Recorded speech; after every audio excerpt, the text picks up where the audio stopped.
Well, hello there, motherfuckers. I'm here with my reaction to the Matt and Jeff Hardy, the Final Deletion.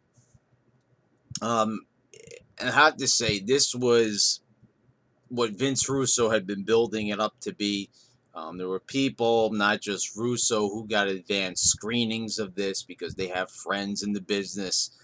Um, a number of people were reacting to this, like Glenn Gilberti, the Disco Inferno, Grado from TNA. And this was a really creative little, I guess you could say it was a mixture of a video package, a match, and almost like a mini movie. It was almost 18 minutes long, just a hair short of 18 minutes. And I was happy that I watched all 18 minutes of it. All those 18 minutes were better than Raw, better than anything I had seen on Raw all year. And fuck anybody who says that Russo, just because I'm a Russo mark and because Russo liked it, a lot of people liked it. There were a lot of people praising this. Chris Jericho, for instance, I'm a Chris Jericho fan, but just because he likes, not the reason. It's enjoyable.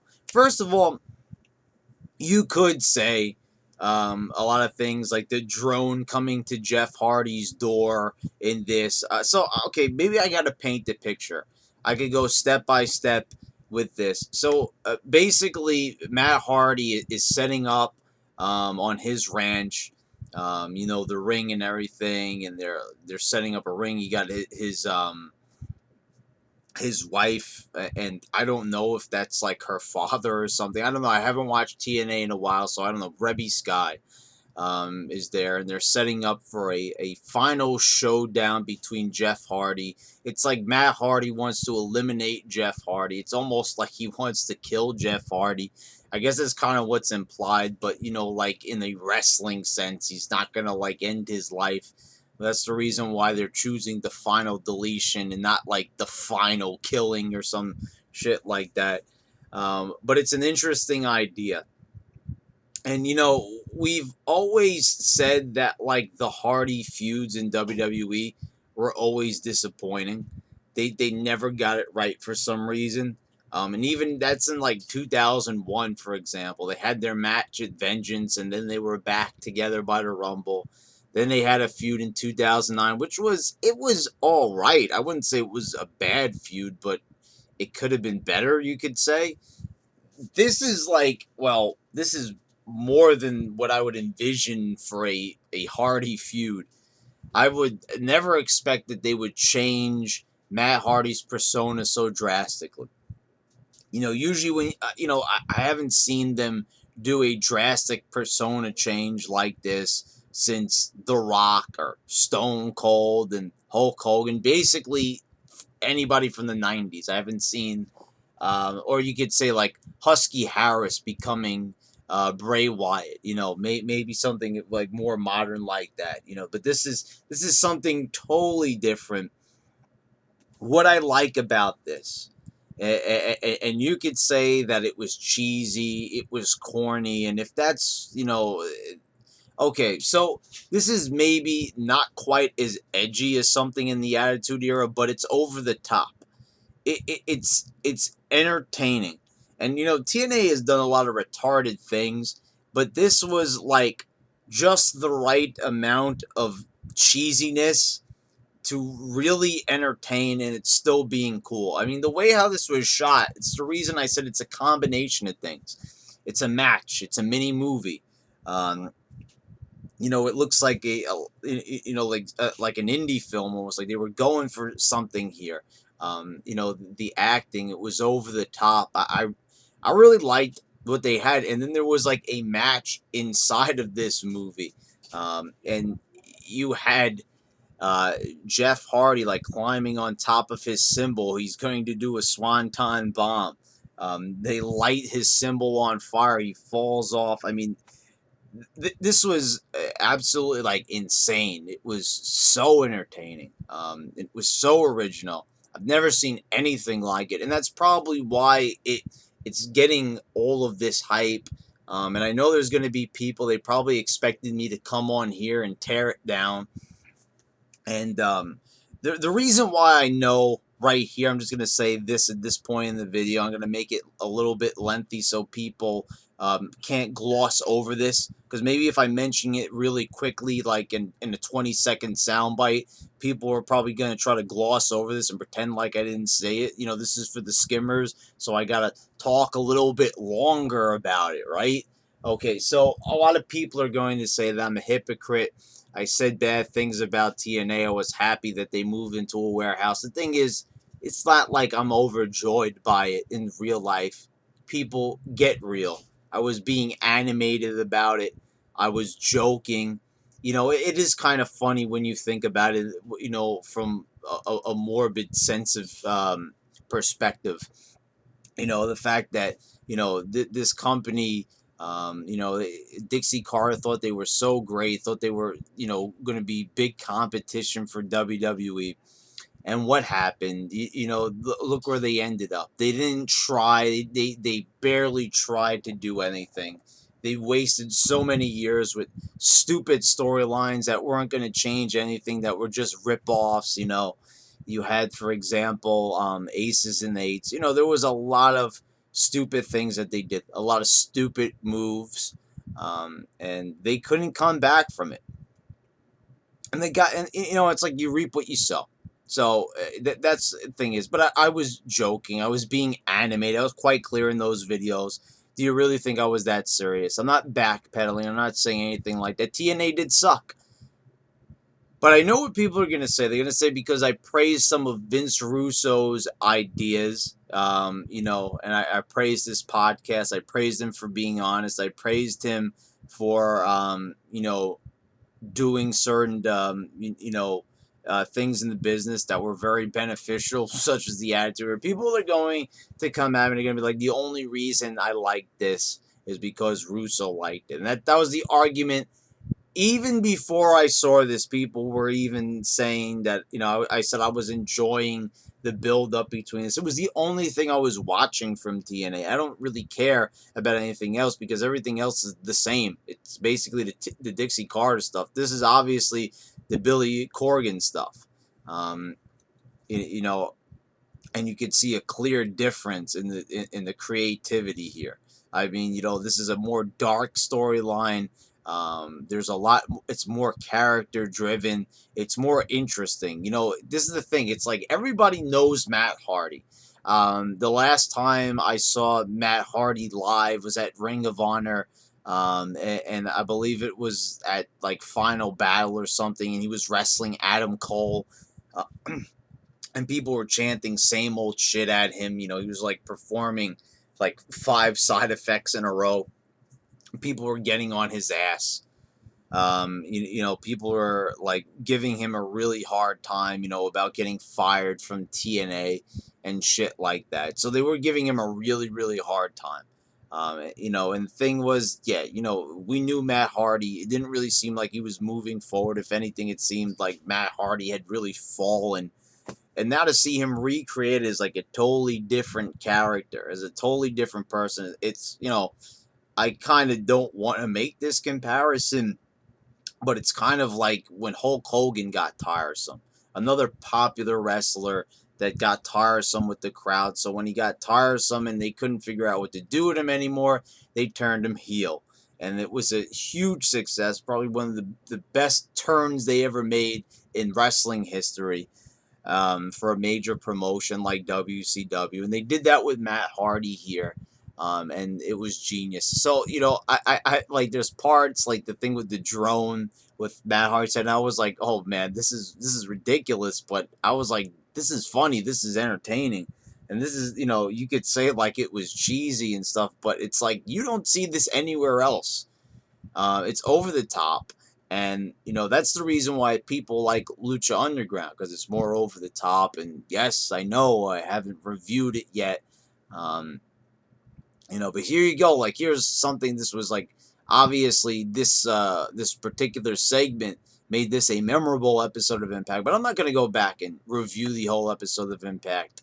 So, And I don't really see a lot of demand for Lucha Underground reviews. I only see one guy asking for it repeatedly, by the way. I really don't think I'm going to do one, to be quite honest. But see, if Impact could get to this level of, like, I'm not saying that it has to be this good, but somewhere where everything, or most of the show could be entertaining and original like this, I would be on board for something like this. This is something that I would say that I like, and I really liked it a lot. From start to finish, it really held my attention.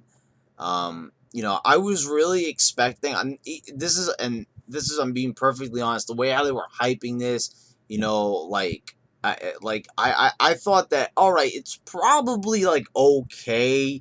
It's just all right, but I'm not gonna like lose my mind over it because I'm cynical and that's just the way I am, and I'll find something wrong with it and stuff. And yeah, and like here I'm saying, like, there were parts of it, like with the drone, that you could say were cheesy, but it was entertaining and it was fun, and I had more fun watching this skit than anything on Raw. I mean, like, look at it, like, compare it. What was entertaining and what was original on Raw, right? And then you could say, where did they do anything like the Final Deletion?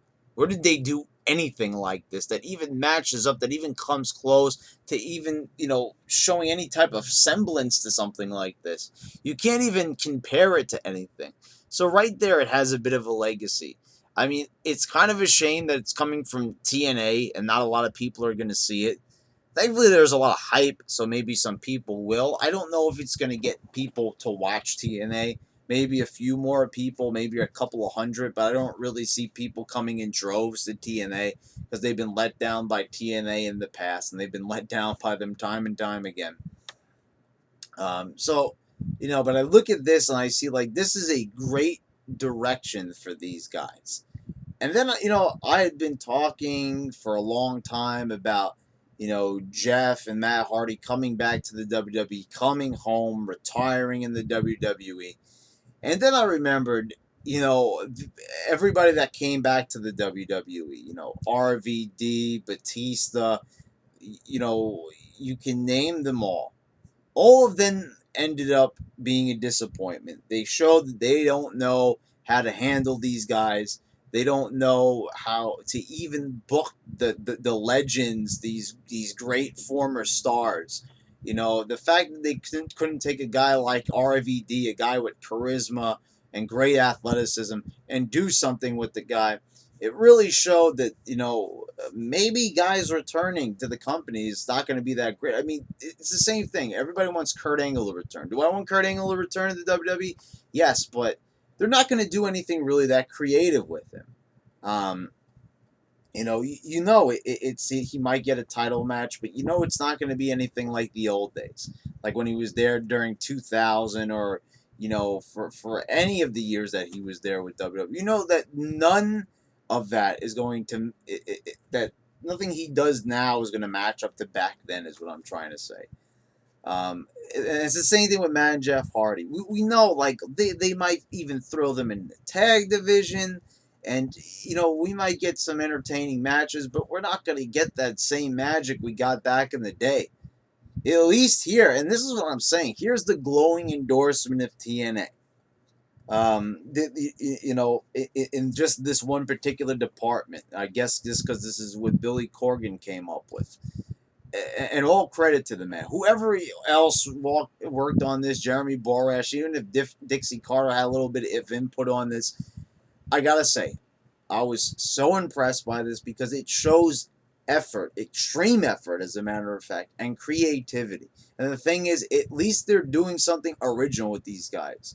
You would not be seeing this same breath of fresh air. You'll have a boost of nostalgia. The Hardy Boys will come out. They'll do this, stand up on the second rope. And, Jeff Hardy will come out with the paint and everything to the classic music. And, they'll run down to the ring. And then, they'll just kind of fade away into obscurity. You'll get tired of it. It's kind of like when the Dudley Boys returned. It's like the nostalgia will wear off, and then you realize, oh, that's right, we still have the same writers, and we still have McMahon doing the same old shit and just boring us to death. The talent is there, but they're not utilizing the talent. And we used to say this about TNA. I used to say this at Lens. Go back years from now, watch my videos where I used to do Impact reviews. They weren't really that long ago, just a couple of years ago. And you'll see where I said it, the talent's there. It's the writing. It's the booking. They don't know how to use these guys. But here we're showing like they're using this talent.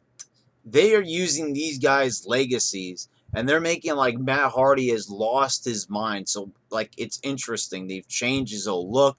He's talking in different accents. There's special effects and they're like the same thing. Like I want to knock the thing about the drone. Like it's kind of crazy. Like the hologram of Matt Hardy's face comes on there. But then I kind of thought to myself, yeah, that might be kind of corny and cheesy, but then there's a lot of movies that I like that are you could even consider a little bit corny and cheesy, like Big Trouble in Little China, for example. This is wrestling. They should be allowed to be a little corny and cheesy and campy at times. Just as long as it's not stupid. And it wasn't stupid. I thought it was actually good and well produced and actually looked good. And the whole thing looked really good. And it's like I couldn't wait to see what happened next. There was like so much that happened in these 17 minutes. More happened in this 17, 18 minutes than anything on Raw. And Raw was 3 hours. Do you know what that really says? And not only like 3 hours, but put together all the time for all the Raws this year where nothing really significant happened. Even the ones leading up to WrestleMania and post WrestleMania, even the night after WrestleMania.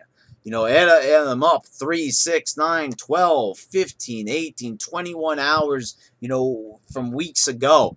And all those hours couldn't match up to the 18 minutes of entertainment presented here on Impact, on Pop TV. And nobody even knows what fucking channel that's on. Trust me, because I don't even know. What channel is it on?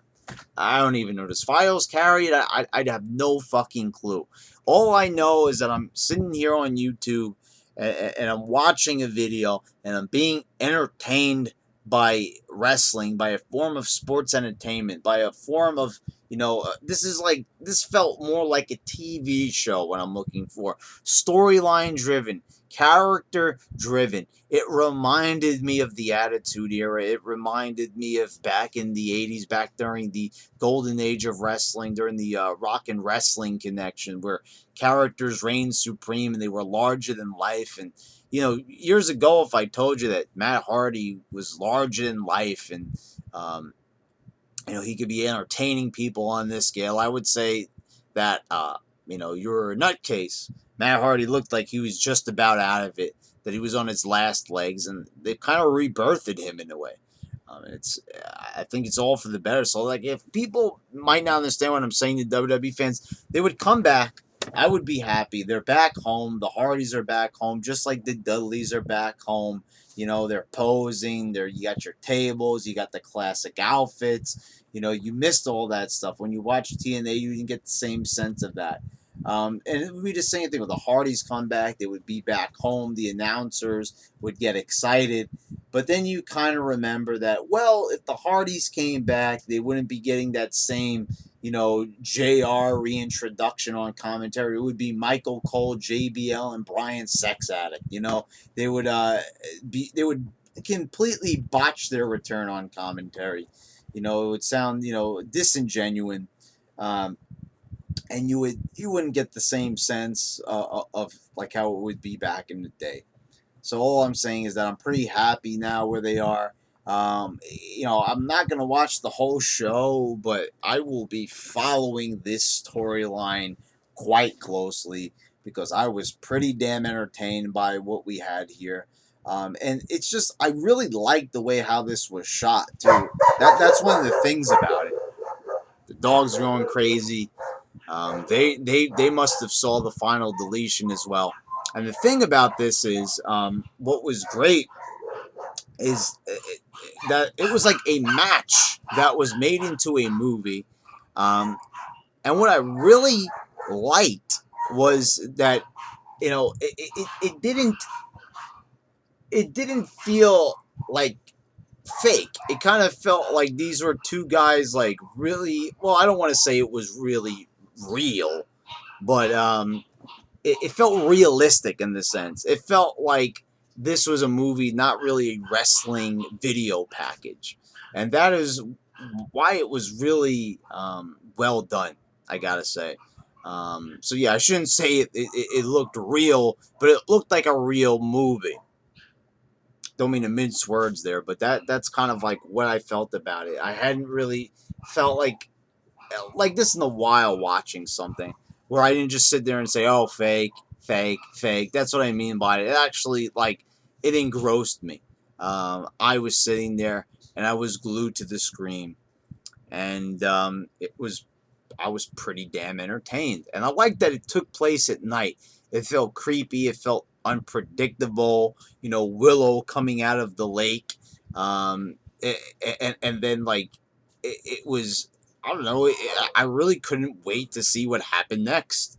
It was the first time where we had like a true cliffhanger in wrestling. Um, and I hope that they continue on this path. I would say if this is mostly Billy Corgan behind this, I would say go ahead, um, put Billy Corgan in charge, let him write the whole damn script, because if he could do this for the whole 2 hours of Impact, I would give up Raw and I would watch this show instead. Because these guys killed it. I mean, this showed the potential. We all knew that Matt Hardy had the potential to entertain. We saw it with the Matt Hardy version 1 character, and now I see that was only the tip of the iceberg. We had a guy here that could have probably been more.